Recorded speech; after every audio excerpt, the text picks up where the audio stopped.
അതായത് ഞാൻ നേരത്തെ പറഞ്ഞ വിഷയമായിട്ട് ഇതിന് ബന്ധമുണ്ട്. അതായത് തിരുവനന്തപുരത്തുള്ള ഒരു ഹിന്ദു എന്റെ ഹൃദയം വാട്സപ്പിലൊക്കെ വന്നിരുന്ന സാധനമാണ് ഞാൻ പറയുന്നത്. ഹൃദയം ഒരു മുസ്ലിമിന്റെ ചെലവിൽ ഒരു ക്രിസ്ത്യാനിയുടെ, തിരുവനന്തപുരത്തുള്ള ഒരു ഹിന്ദുവിന്റെ ഹൃദയം ഒരു മുസ്ലിമിന്റെ ചെലവിൽ ഒരു ക്രിസ്ത്യാനിയുടെ ഓപ്പറേഷനിലൂടെ ക്രിസ്ത്യാനിയുടെ ആയി. മാത്യു എന്ന് പറയുന്ന ലിസി ഹോസ്പിറ്റലിൽ നടന്ന ഈ ഇതിനെ പറ്റിയിട്ടാണ് പറയുന്നത്. അപ്പൊ ഞാനിങ്ങനെ ആലോചിച്ച് പോയിട്ടുണ്ട്. ഞാൻ അന്ന് ഒരു കഥ ഒരു നുണക്കഥ എന്ന് പറയുന്ന സിനിമയുടെ ഇത് നടക്കുമ്പോ ആണ് കല്യാണത്തിന്റെ, അപ്പൊ ഇന്നസെന്റും ഡേവിഡ് കാട്ടുപള്ളിയാണ് അതിന്റെ പ്രൊഡ്യൂസേഴ്സ്. അപ്പൊ ഞാനതിന്റെ സ്ക്രിപ്റ്റ് ഞാനും ഇന്നസെന്റും കൂടിയിട്ടാണ് അത് എഴുതിയത്. അപ്പൊ ഞാൻ പറഞ്ഞു, ഇന്നസെന്റിനോട് പറഞ്ഞു, അവരുടെ കയ്യിലും പൈസയില്ല, എനിക്കെന്തെങ്കിലും പ്രതിഫലം തരാനായിട്ട് അവരുടെ കയ്യിലും പൈസയില്ല, അങ്ങനത്തെ ഒരു അവസ്ഥയിലാണ്. അപ്പൊ എന്നാൽ ഞാൻ ഇന്നസെന്റിനോട് പറഞ്ഞു, ഞാനിങ്ങനെ നാട്ടിലേക്ക് പോവാണ്, കല്യാണം രജിസ്റ്റർ കല്യാണമാണ് ഉണ്ട്, അപ്പൊ വൈകുന്നേരം പോകുന്നുണ്ട് എന്ന് പറഞ്ഞു.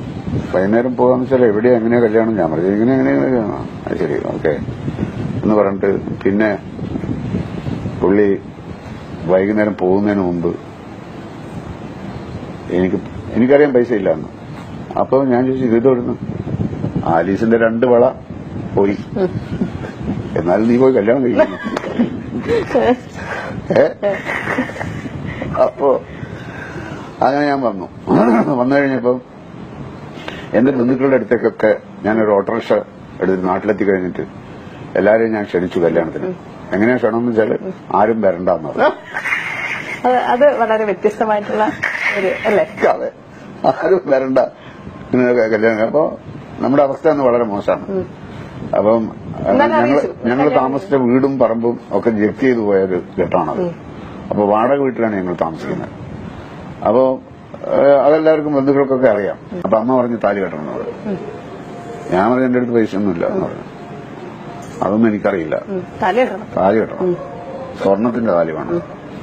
അപ്പൊ ഞാനിങ്ങനെ ആലോചിച്ച് നോക്കിയപ്പോ കണ്ണൂര് അതിരാത്രം എന്ന് പറയുന്ന സിനിമയുടെ ഷൂട്ടിംഗ് നടക്കുന്നു. അതെ അല്ലേ? അവിടെ മമ്മൂട്ടിയുണ്ട്. അങ്ങനെ ഞാൻ നേരെ മമ്മൂട്ടിയുടെ അടുത്തേക്ക് പോയി ഒരു ഹോട്ടലില്. ഞാൻ പറഞ്ഞു നാളെ എന്റെ ഒരു കല്യാണമാണ്, എന്റെ കല്യാണമാണ്, അല്ല ഒരുവല്ല, എന്റെ കല്യാണമാണ്, 2000 രൂപ വേണം. എന്താ ഇങ്ങനെ പെട്ടെന്ന് ഒരു കല്യാണം? ഞാൻ പറഞ്ഞു പെട്ടെന്നല്ല, പുള്ളിക്കറിയാൻ കുറച്ച് കാര്യങ്ങളൊക്കെ അറിയായിരുന്നു. പിന്നെ വേറെ ആർഭാടത്തിന്റെ വകുപ്പുകളൊന്നും വേണ്ട, അങ്ങനെ സാധ്യതയില്ല. അതുകൊണ്ട് ഇത് താലി വാങ്ങാൻ വേണ്ടിയിട്ട് അമ്മ പറഞ്ഞോണ്ട്, അല്ലെങ്കിൽ ഞാനിങ്ങനെ വരില്ലായിരുന്നു എന്ന് പറഞ്ഞു. അങ്ങനെ പൈസ തന്നു. പുള്ളി പറഞ്ഞു രജിസ്ട്രേഷനിലാണെങ്കിലും ഞാൻ വരുമെന്ന് പറഞ്ഞു. പക്ഷെ ഇത് ആരും അറിയാതെ ഇങ്ങനെ ഞാനാ അപ്പൊ സിനിമയിൽ ഇങ്ങനെ ഉണ്ട് ഇല്ല അവസ്ഥയിൽ നിൽക്കുകയാണ്. എന്നൊന്നും കാണാൻ ആളൊന്നും വരാൻ പോകുന്നില്ല അവിടെ. പക്ഷെ നിങ്ങൾ വന്നു കഴിഞ്ഞാൽ കല്യാണം കലങ്ങും. അതുകൊണ്ട് ദയവേത് വരരുത്. ഇല്ല ഞാൻ വരുന്നത്, ഞാൻ വരരുത് തൊഴുത് പറഞ്ഞു. അങ്ങനെ ആ രജിസ്റ്റർ ഓഫീസിന്റെ വരാന്തയിൽ വെച്ച് താലിയും കെട്ടി അമ്മ പറഞ്ഞ പോലെ കാര്യങ്ങളൊക്കെ ചെയ്തു.